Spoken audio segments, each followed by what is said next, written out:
दोस्तों सब्सक्राइब करें touch explainer channel को और प्रेस करें इस बेल आइकन को ताकि आप देख सकें वीडियो सबसे पहले। बिस्मिल्लाहिर्रहमानिर्रहीम। अस्सलाम वालेकुम फ्रेंड्स, आप देख रहे हैं टेक एक्सप्लेनर। मैं हूं रोहित अख्तर और आज एक न्यू वीडियो के साथ खिदमत में हाजिर हूं।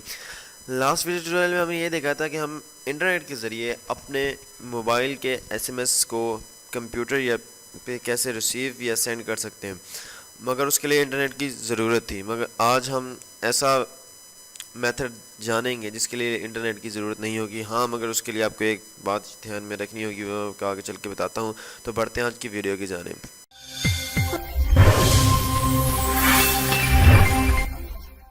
तो उसके लिए आपको क्या करना होगा, आपको दोनों सेम नेटवर्क पे कनेक्ट होना होगा, आपका पीसी भी और आपका मोबाइल फ़ोन भी।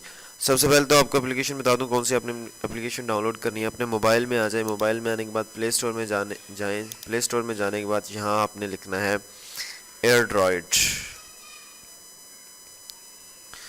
एयरड्रॉइड आपने डाउनलोड कर लेना है। एयरड्रॉइड ये देखें, एक्सेस रिमोट एक्सेस फाइल ये मैंने डाउनलोड करके रखा हुआ है, तो इसके मैं ओपन कर लेता हूँ। ठीक है जी, ओपन करने के बाद मैं आपको एक और चीज़ दिखाता हूँ।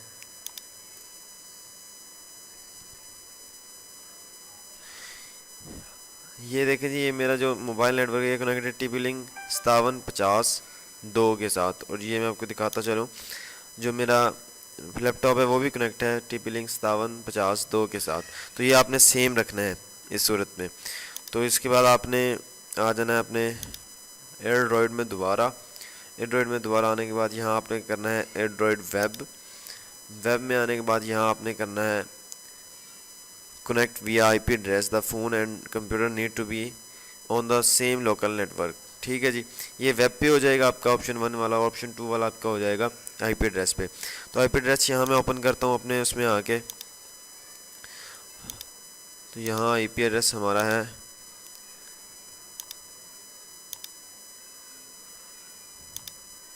192.168.0.6/8। और यहाँ से आपने एक्सेप्ट कर लेना है। आपके मोबाइल पे मैसेज आएगा, यहाँ से आपने एक्सेप्ट कर लेना है इसको।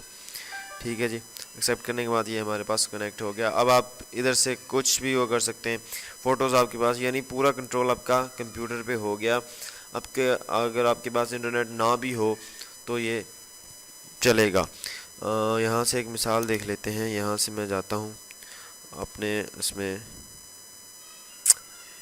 अपने राउटर की सेटिंग में, यहाँ जाके मैं करता हूँ डायनामिक IP कर देता हूँ और यहाँ से सेव कर देता हूँ। ठीक है जी, सेव हो गया। अब मैं यहाँ से कोई चीज़ ओपन करता हूँ, सपोज़ के गूगल। तो ये मेरा नेट ओपन नहीं होगा बिकॉज मेरा इंटरनेट मैंने क्लोज़ कर दिया है, मेरा जो वैन पे था। अब यहाँ से हम कोई SMS सेंड करके देखते हैं कि हमारा जाता है या नहीं जाता। तो ये दोबारा मैं इसी पे मैसेज सेंड करता हूँ। मैंने सेंड किया, ये सेंडिंग हो रहा है। ये देखें जी, मेरे दूसरे मोबाइल पे SMS आ गया। तो विदाउट इंटरनेट ये तरीका है, आप इजीली अपनी हर चीज़ को एक्सेस कर सकते हैं। अपने पीसी से फाइल्स को, कैमरा को, ऐप्स को यहाँ से एक्सेस कर सकते हैं। तो यहाँ मैं आपको स्क्रीनशॉट भी लेके दिखा दूँ। ये देखें, यहाँ Android capturing display start now पे मैं क्लिक करता हूँ और यहाँ से आपने ये डिस्प्ले यहाँ से आप कैप्चर कर सकते हैं। लाइव डिस्प्ले भी आप यहाँ से कैप्चर कर सकते हैं। तो ये था आज का सिंपल सा मेथड। मज़ीद अच्छी वीडियोस और नॉलेज वाली वीडियोस देखने के लिए हमारे चैनल को सब्सक्राइब करना मत भूलिए। मिलते हैं नेक्स्ट ट्यूटोरियल में। अपना ख्याल रखिएगा, दुआ में याद रखिएगा। अल्लाह निगहबान।